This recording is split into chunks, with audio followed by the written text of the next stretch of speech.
Hello, this is the video for the homework solutions of lesson 3. A longitudinal wave travels through a medium from left to right. Graph 1 shows the variation with time t of the displacement x of a particle p in the medium. Let's understand this graph first. This is drawn for a longitudinal wave. I drew this line right here to understand what the particle is doing. Like explained in the lesson before, the particle oscillation is on the vertical axis. So this would be the equilibrium position, this is the amplitude, and this is the other amplitude. So the particle is oscillating like this. And this is plotted against time. For particle p, calculate the magnitude of its maximum acceleration. So to find the acceleration, we can use this formula where omega is 2 pi over t, because we know t from the graph. Since this is a time graph, I can measure the time period on this graph. So the time period would be the time from this point to that point, which is 0.2 seconds. So I can write 2 pi over 0.2, which gives omega as 31.4 radians per second. When you substitute that for a, you find that 31.4 squared, and the amplitude, I look at the motion of the particle, the amplitude is 2 centimeters, so I write that here in meters, and I calculate a to be 19.7 meters per second square. Part 2, calculate its speed at 0.12 seconds. So for this, I can use the speed formula, which is omega in the square root amplitude squared minus position squared. Now I know what omega is, 31.4. I know the amplitude to be 0.02. The problem is I don't know where the object is at that time. So I have to find that from the graph. The horizontal scale I wrote here before. So when you look at the time scale, you see that there are 20 divisions for each 0.1 seconds. So between 0.1 and 0.2, there are 20 little squares, which means each square is 0.05 seconds. So to find 0.12 seconds, I have to find where that is. This would be 0.15. This would be 0.125, so that would be 0.12 seconds. Then I take my ruler and I find that that's about negative 1.6 centimeters. So I'll change that to meters and write it here, 0.016 in the square root squared. When you calculate that speed, you will find 0.38 meters per second. So this is part I, and this is part II solution. State its direction of motion at 0.12 seconds. We're talking about the same point, but which direction is the object moving? Now remember, this is a time graph, and the particle is oscillating like this. At t equals 0, the particle is at 2 centimeters. It starts moving to the left, reaches its amplitude, and now it's on its way back towards the equilibrium, which is why at this point the particle is moving towards the right. Part B says graph 2 shows the variation with position d of the displacement x of particles in the medium at a particular instant of time. So here's graph 2. This time we have, for the same particle, which has an amplitude of 2 centimeters, the displacement of particle versus the distance traveled by the wave. So we have d versus d graph. What this graph gives us is the wavelength. So from here to here, we can see that the wavelength is 16 centimeters. Always watch out for the units in the labels. So what is the frequency? Well, frequency is 1 over the time period. We know the time period from part A to B, 0.2 seconds. So this is 5 per second. In other words, 5 hertz. To find the speed, I'm going to use the wave equation, which is frequency times the wavelength. So I'm going to multiply 5 per second by the wavelength in meters, which gives me 0.8 meters per second. Okay, part C of the same question gives us another graph, which is again displacement of the particle versus distance traveled by the wave, with a diagram which shows the equilibrium positions of 6 particles in the medium. So these are the particles in the medium. I'm going to mark these particles on the graph that is given. So if the equilibrium position of the particle is 4 centimeters, that is this particle right there. 8 is this particle, 12 is that particle, and so on. I've marked them on the graph. So when we look at the graph, at that instant, the displacement of the particle at that location is plus 2 centimeters. So the particle that is at 4 centimeters when it's in equilibrium position has a displacement of plus 2 centimeters at this instant, which means this particle is over here. Particle at 8 is already at its equilibrium position, so I can mark the X for it right there. Particle at X equals 12 has a displacement of negative 2 at this instant, so that particle is right here. And for the particle at X equals 16, it is 0 displacement from its equilibrium position, so it's where it is. The particle at 20 is also at a displacement of 2 centimeters, so it is over here. On the diagram above, label with the letter C a particle that is at the center of a compression. This was explained in the video. To be in the center of a compression, the particles on its left must have displacement to the right. The particles on its right must have displacement to the left. That is the particle at X equals 8.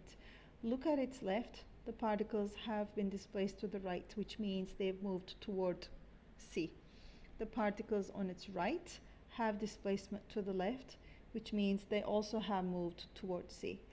So to draw this on a picture once again, if this is particle C, the particle on its left has a displacement to the right, the particle on its right has a displacement to the left. So this has been compressed.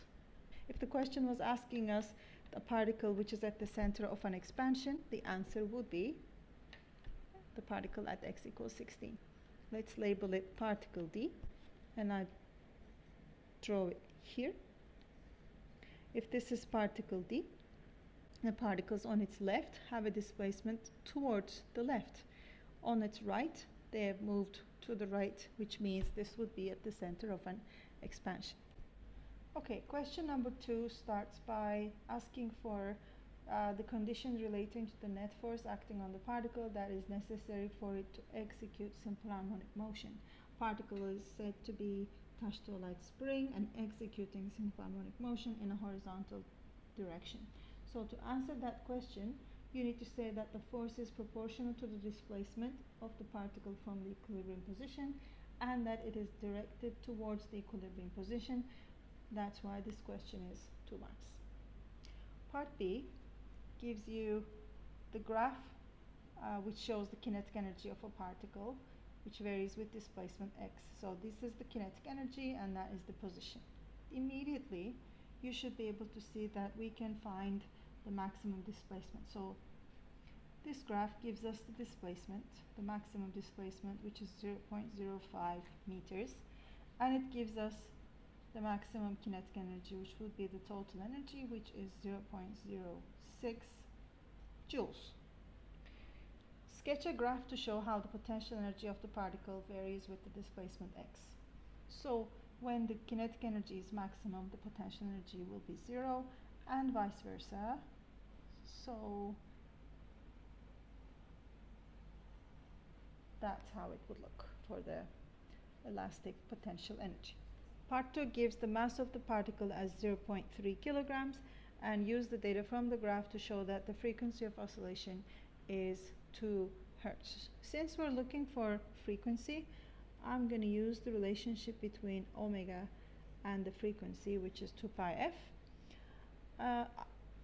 To find omega, I'm going to go back to the graph because I know that total energy, kinetic energy max, is given by 1/2 m omega squared xo squared, which is equal to 0.06 joules from the graph.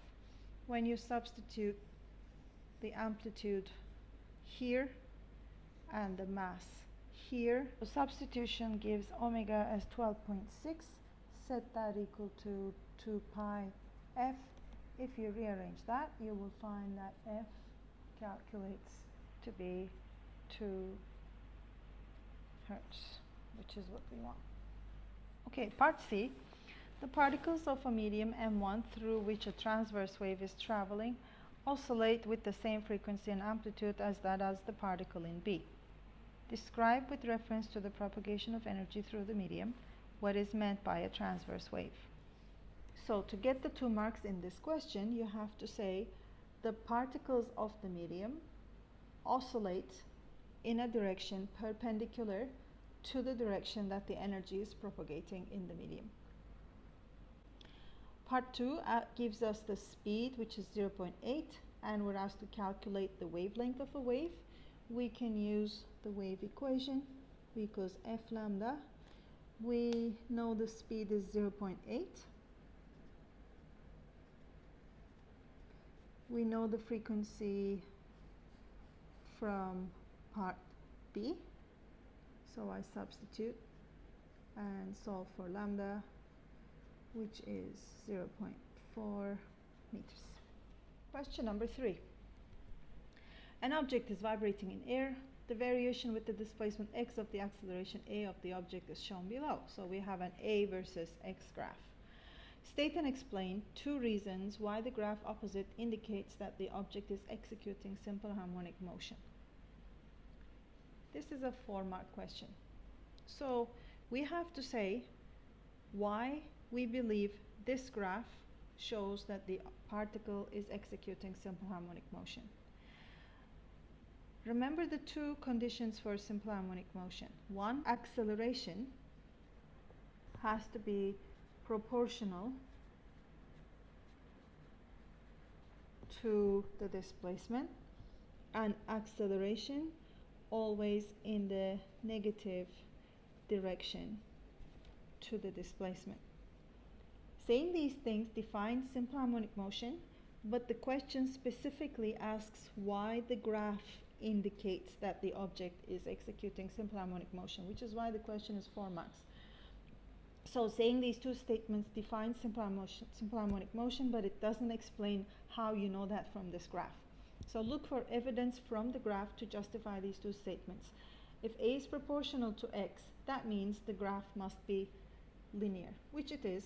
So you can say that the graph is linear, which tells us that acceleration is proportional to x.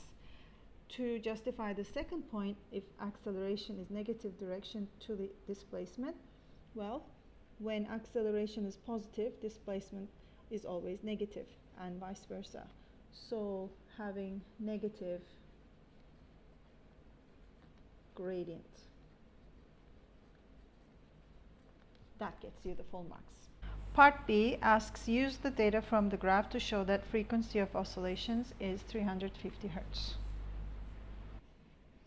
Again, I know omega is 2 pi f, and I have an acceleration versus displacement graph. So I need to relate frequency to what I can find from this graph somehow. So that's when you need to realize that acceleration is omega squared x and the maximum values. So now you have to find a point in the graph, substitute these points, and solve for omega. Using omega, find f. And here is the completed version. I substituted 2,900 for the reading when the displacement is 0.6 millimeters. So you make sure you include that in your calculation. Everything must be in SI units. When you solve this, you get omega, and substitute omega divided by 2 pi, you get frequency as 350 hertz. Part C is asking to state the amplitude of the vibrations. We already saw that from the graph. This is the amplitude 0.6 millimeters. So I'll write that in SI units. State what is meant by a longitudinal progressive wave. Here is where you define longitudinal waves as the transfer of energy by means of vibrations or oscillations. That particle vibration is in a direction parallel to the direction of energy transfer across the medium. The next part asks for the speed of the wave given 330 meters per second. Using the answer in B, calculate the wavelength of the wave. B gives us the frequency, and again we can use the wave equation. We know the speed is given as 330. We know that the frequency is 350, so you have to solve for the wavelength, which calculates to 0.94 meters. Thank you.